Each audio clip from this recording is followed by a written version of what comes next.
by one. This is my Premier League prediction. Oh, okay. This is my Premier League prediction. I have done every single game, every single match, predicted each score. That's 380 games of the Premier League season. Obviously, it's going to change as things go on, signings make, but with less than a week to go in the Premier League season, this is my official Premier League prediction. Starting off with, wait, hang on, Ipswich in 20th. A poor season, 13 points, not much to show from it. Obviously, one thing this doesn't take into account is point deductions. So if City go and get spanked with a 90-point deduction, they might still beat Ipswich.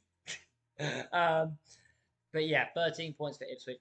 I just don't see them doing too great. And the same with Southampton, 15 points in 19. And the final team joining them in the relegation zone is Nottingham Forest. I think their time in the Premier League is up. 18th place, 20 points, just not quite good enough. With that being said, Brentford are on 27 points. So as you can see, there's a little bit of a gap starting to form between the two between the relegation zone and the teams just above. A big drop off in Brentford's abilities and performances. I think there's a good chance that Tony still goes, and they just don't seem like they're going to click. Maybe even, I know he's been brilliant for them, but Thomas Frank could go. Just like Sean Dyche went with Burnley, there's a chance that he could go. Up in 16th, we've got Leicester City, 29 points. Funny thing about that is, if they were to get, say, a 10-point deduction, they would be in the relegation zone and Forest would survive. Who knows? But yeah. Next up in 15th, we've got a little bit of a jump. Safety for Fulham, 12 points clear, 15 points. Not an incredibly good season, but still, surviving and doing their thing. 4 points above them, AFC Bournemouth in 14th place. Losing Solanke, a big hit. Definitely a big hit. 13th, we have got Brighton and Hove Albion, 36 points. A big drop off from their previous other seasons. I just think their time is slowly petering out in the Premier League. So they are in 13th. In 12th, I've got Everton. Big jump up in points. 44 points now. 8 points clear of 13th place. The difference in quality between Premier League sides, you can see. Wolves in 11th. 52 points. Another big jump. I think they look decent. They look decent. In 10th place, Crystal Palace. 54 points. I did have them quite high up throughout the season. But the thing is, they, in the Palace way, in my mind, drop off a little bit once they know safety's assured. Europe's not really an option to push for, so I'm putting them in 10th. Ninth place, we've got Chelsea, which might upset a lot of Chelsea fans. But, 15 wins, 10 losses, 13 draws. Average season, lots of goals scored, lots of goals conceded. I see that could come with Chelsea. In 8th place, I don't know if that will end up in Europe or not.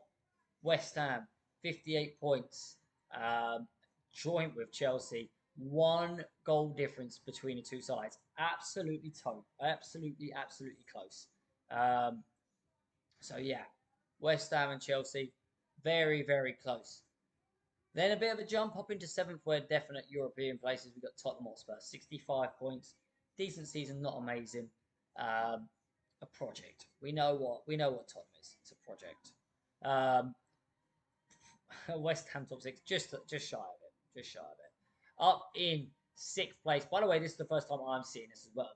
I predicted every game, not looked at the table. Not looked at the table for a while at least. We've got Aston Villa. European football, an impacting factor as to why they might drop some points. Still a decent season. 73 points is quite good, if I do say so. It shows the quality of the top. Again, this happens when I do predictions because you predict every game. You obviously predict the favourites on a lot. So the big teams get more points than the little teams. You probably would see some of the bottom half teams get a few more points and the top half teams get a few less. Newcastle have got fifth spot, level on points with Villa. 2 goal difference in between it. Close. Very, very close. But I think a fair prediction. I think Newcastle are in for a good season. Uh, in fourth spot, we've got Manchester United, who cleared Newcastle and Villa. Good performances this year. 24 wins, 7 draws, 7 losses. Much more improved in previous seasons. So, yeah, there we go. Fourth place, Manchester United. Third place, I'm pretty certain is going to be Liverpool. 87 points, a very high tally. I'll hold my hands up, might have overdone them a little bit. Arne Slot's first season, only 3 losses. It's a dream. It'd be incredible. That would be a great season, but still only third place. So, yeah. In second place, we've got Arsenal on 88 points. Only 2 losses the entire season. And 10 draws is the deciding factor. I think they've had a great season. You can see 53 goal difference. Great season again for Arsenal. Just there's one team that are just better in the Prem, and until they get charged for their cheating and stuff like that, Manchester City will always reign supreme. They've got 38 games played, 30 wins, 5 draws, and 3 losses. So actually lost more than Arsenal, but turned more draws into wins. 95 points. So yeah, I said if they got a 90-point deduction, they might almost beat Ipswich. But yeah,